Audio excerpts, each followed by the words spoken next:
Hi everyone, welcome back to another lightsaber review video. This time we're going to be looking at something slightly different to the ones I usually review. This here is a TXQ lightsaber. It's my first ever TXQ, and it's my second ever pre-installed lightsaber that I just recently purchased. It is the Book of Boba Fett version of Luke Skywalker's lightsaber. So this is most accurate to what we see in Book of Boba Fett. This is sold by a few vendors. The one I went with in the end was CC Sabers. CC Sabers is a company based in, I think, Baltimore in America. They're really, really good. No problems, no issues whatsoever. Slightly more expensive than if you were to get it on AliExpress. But I did try going through AliExpress and had various issues, which I won't go into. You can still go through AliExpress. The customer service is really good, but things just take a lot longer. There's things that can get lost in translation, and in the end I just kind of thought, no, that's enough. I'll just take a refund because we had some issues, and then I just ended up paying a little bit more and getting it from CC Sabers. So yeah, so it comes with this. It comes inside this beautiful case. I'm just going to zoom out because it is big. So a nice hard carry case, which is something that I'm going to keep to, this is something I could see myself using for travel.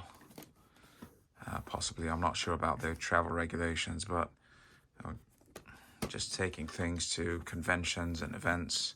It seems a really secure way to kind of transport lightsabers and blades. I've always struggled with that in the past, cramming blades into my backpack and kind of worrying about them falling out and hitting other passengers. It's not very nice. But anyway, so here's the case on the inside. And it came with a bunch of extra things.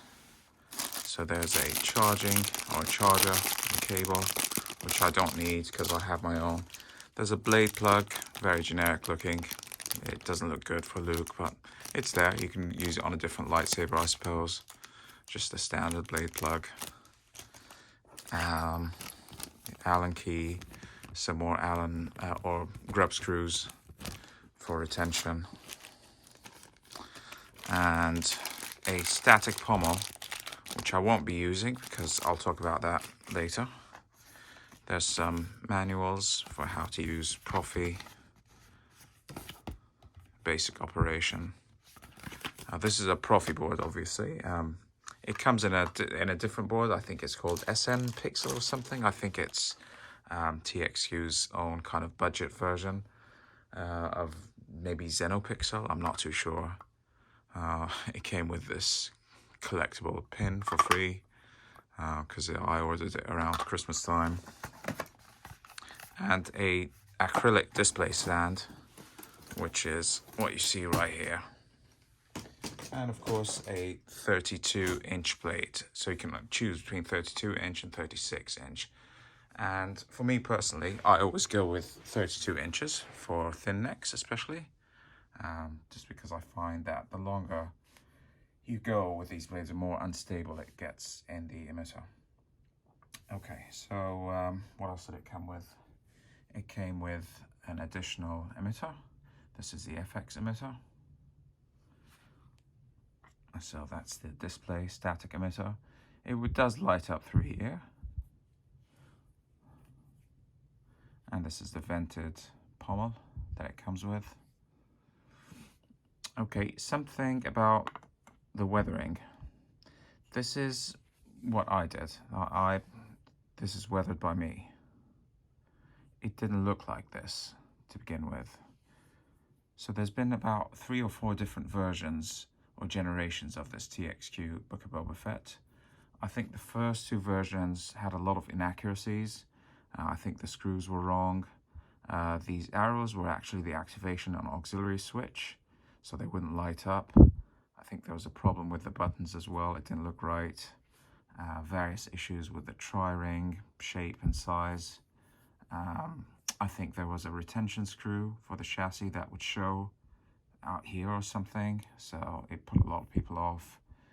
But with subsequent revisions, like the Gen 3 or the V3, it looks a lot better and much more kind of screen accurate.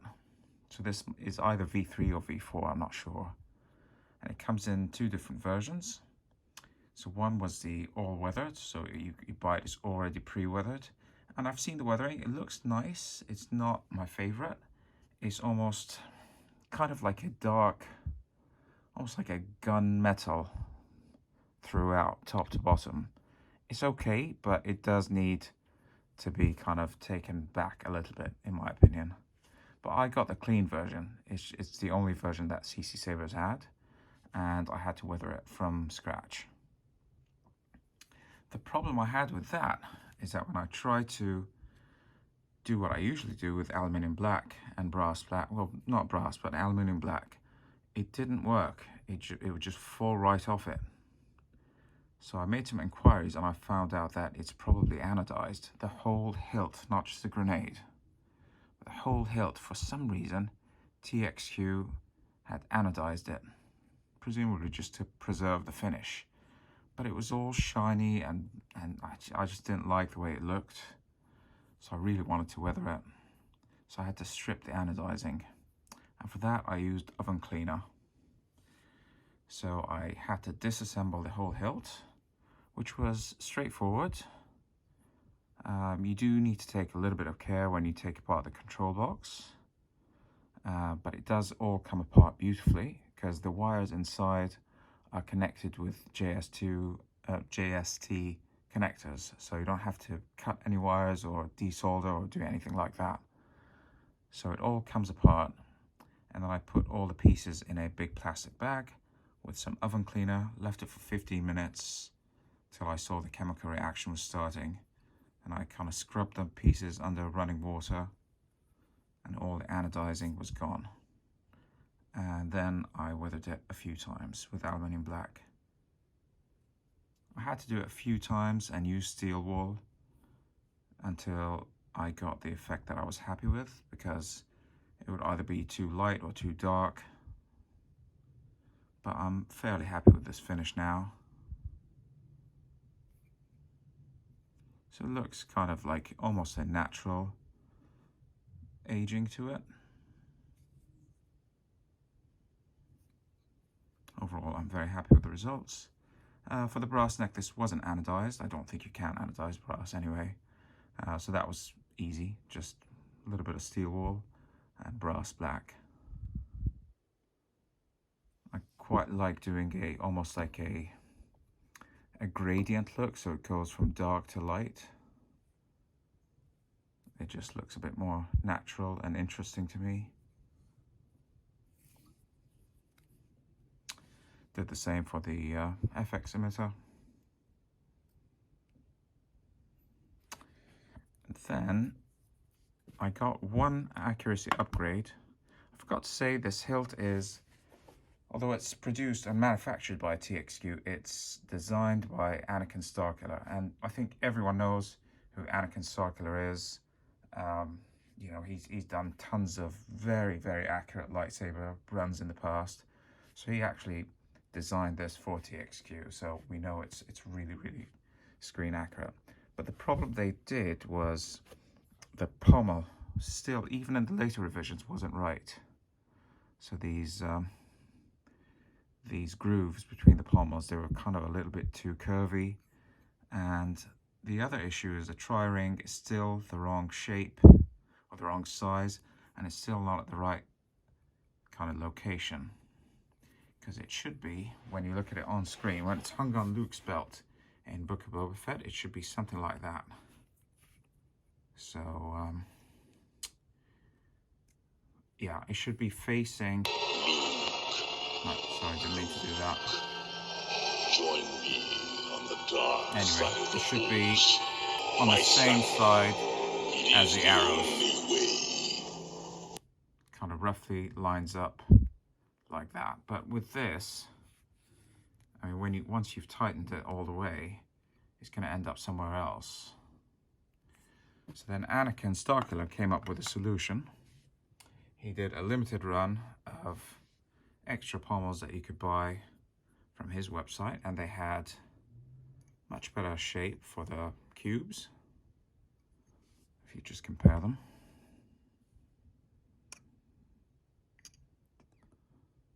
So you can see they're much more accurate, with the top one kind of going slightly more vertical and the bottom one kind of more incline, and that's accurate. That's accurate for Return of the Jedi as well. And the tri-ring is much better. It's nice and thick, it's smaller. But the real selling point to me was that you can adjust it. You can clog it. So it's a 3-part pommel. A little bit like the Roman Props MK1. So it comes apart in 3 pieces like that.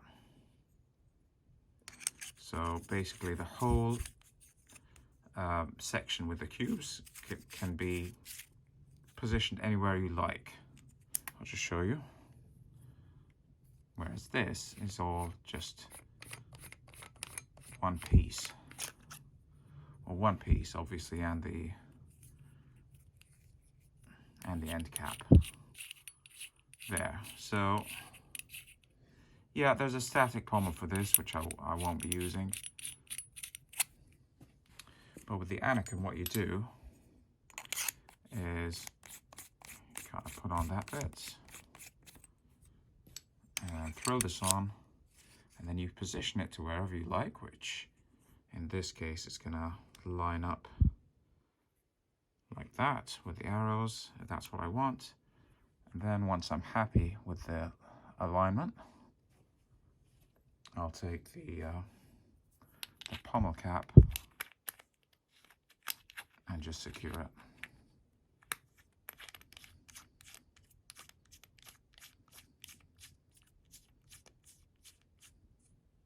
Tighten it against it, and now it's in the accurate position. So that was really clever.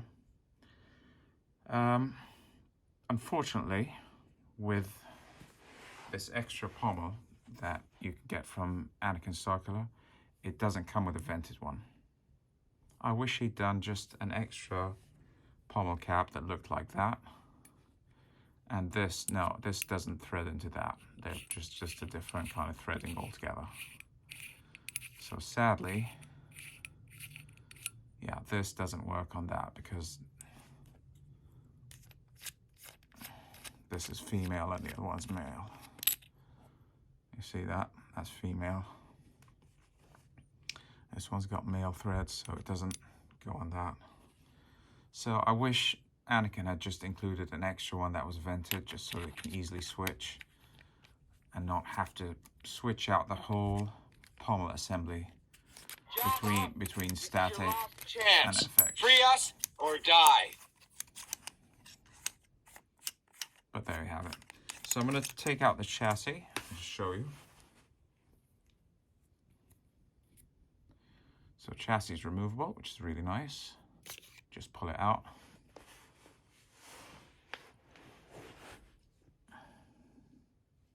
There's a Profi board. 24mm speaker, which I replaced with a Smuggler's Outpost one. 18650 battery, but this is non-protected, so it's a flat top. But it does have an extra board for protection, which is, you can see it in there. Now, this is a real, this is a design flaw from TXQ, which was quite a pain, and I don't understand why they did that. That board that gives the protection to the battery was sitting all the way up here somewhere. So it's really hard to take out the SD card or plug it back in because it was right in the way.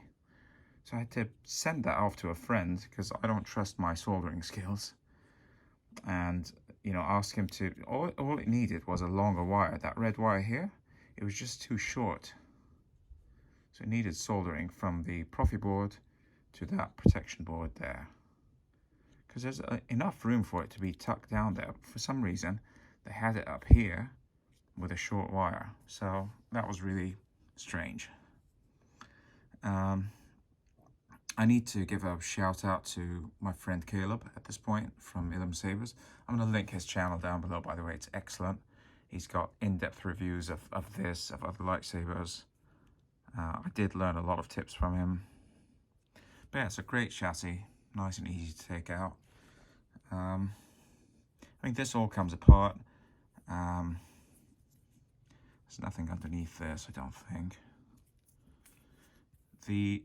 The arrows, unfortunately, they do light up, but they're wired in a way that they're not wired to the Profi board. So you can't program them to blink or do anything like they just light up. That's it.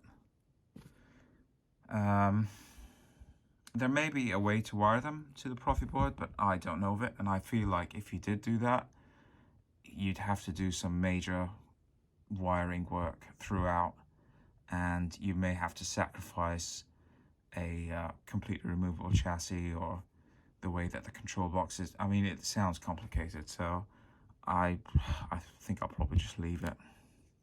Okay, let's put that back in. So the other problem with these arrows, you won't see it here on camera, but this actually looks almost pink. When I look at it with my own eyes, it looks pink. On camera, it looks decent, it looks reddish.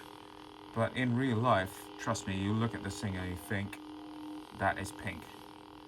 It was also insanely bright to begin with, like way too bright. And I had to cut up a little piece of window tint, and that's a tip from Halliwax, just to stick inside on the back side of these arrows. So that doesn't improve the color, but it did improve the brightness. But it's okay. Again, I wish the color, I don't know if it's the color of the buttons or the fact that they've used white LEDs. I'm not sure why, but it's okay. It's not my favorite. Okay, let's go ahead and put it together with the FX and throw the blade on. So this is the stock TXQ pommel. It does sound good now, especially with the Smuggler's Outpost speaker. Nice and loud. You can see the shine through from here.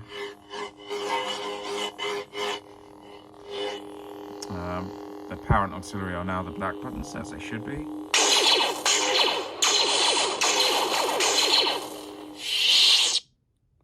That was why you couldn't destroy me. That's why you won't bring me to your Emperor now. Indeed, you are powerful, as the Emperor has foreseen. It came with 40 kind of generic sound fonts that I wasn't crazy about, so obviously I put on my own. Okay, so in order to do the blade,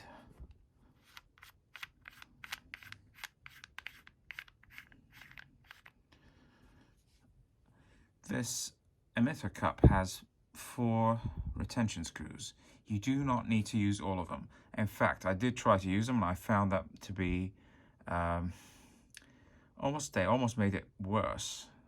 So I'm just using one at the moment, and I think even one, I'm going to try it without any. Because I think that they don't really do anything.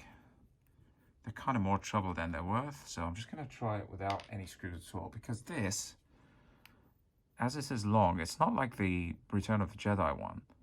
It's not like the Mom. Because it's got a little bit of extra depth here, and it's got a retention screw, I feel like this should be enough, but we'll give it a go and see.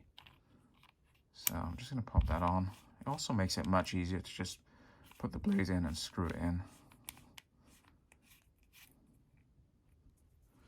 Okay, I'm just going to grab the blade. Okay, standard NeoPixel 32-inch blade. As I said, you can get a 36 if you want. I'm going to try it this way. I haven't actually tried it that way before, without the inner screw. I'm just curious to see how well it holds up. So just make sure it's straight, and then I'll tighten that little screw on the side here.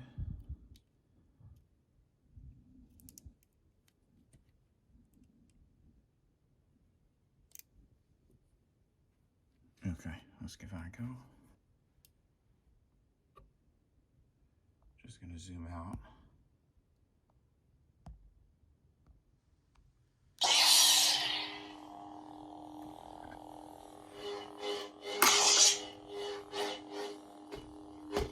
I mean, it feels stable in my hand.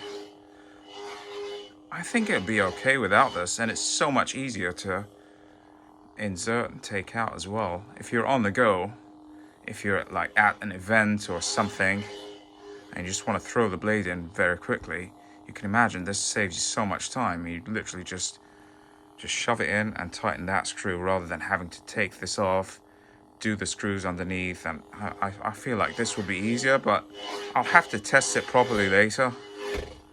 But it does feel good enough to me. I don't feel any sort of wobble or give.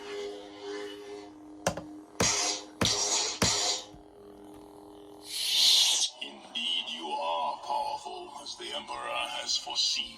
But like I said, you do have that option. There's inside here, you can put up to 4 more screws if you feel that that's going to make it sturdy. But what with that, the more screws you use, the more likely that it is for the blade to kind of start tilting and lose contact. So I'm just not a fan of that option. Welcome, young Skywalker. Now is Master Skywalker. So Are you a Jedi? a bunch of Luke Skywalker fonts. The dark saber. It belongs to you. Mando, Ahsoka. Ahsoka Tano. I am told it is the dark saber. Hand over the dark saber. This is, I just want to show you this really cool font I found on the stock fonts that came included with it. It's Boba from Phantom Menace. That's amazing. I don't know who the font artist is. I don't think it's Cyberphonic, but yeah, like a pod racer engine. This is great.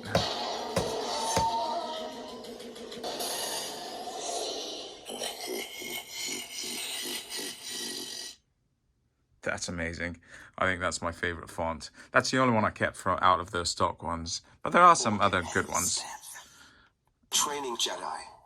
This is the Book of Boba Fett font for Luke, and I think it's 1/6. It's a really, really cool font. It's got a lot of like quotes and stuff. Let me just show you. May the Force be with you. Sometimes I wonder if his heart is in it. So much like your father. What should I do about him? Trust your instincts.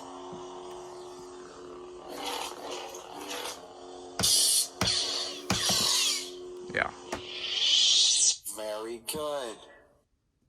Anyway, I don't want to make it too long, but you get the idea. So yeah, overall, really, really happy with this lightsaber. It's nothing extremely special, but you know, for the Book of Boba Fett version, I think it is the most accurate one out there.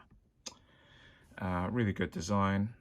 I quite like what TXQ did with this, especially with the revisions. It's fairly cheap compared to a lot of the new, like, higher end lightsabers. I mean, you could get this whole thing, like I said, I got it from CC Sabers for almost $300 US, and that is including the Profi, all the sound fonts, the blade, you know, both sets of emitters, both sets of pommel caps, stand, just all those extras, battery, all of it really. So I think that's an absolute bargain, and you can get it even cheaper if you buy it through AliExpress. If you get the budget soundboard as well, you could probably get this for under $200. So it's an absolute bargain. Yeah, pretty good lightsaber. Very happy with it overall. No major complaints. Like I said, I think the drawbacks for me are I don't like the stock pommel. I much prefer Anakin Starkiller's, but I wish he'd done a vented sound pommel. I do not like these arrows. I don't like that they are super bright and kind of the wrong shade of red and green. I don't like that they're not wired up to the board, so you can't customize or program them, make them blink. what else? This is all okay, really no complaints with this. I really like how sturdy the blade feels in it compared to something like the Mom, where you had to use a recessed blade, and even then it just felt a little bit unsteady. So this is really, really good. I like this extra neck support. Yeah. So that's it. Thanks very much for watching, and I will see you in the next one.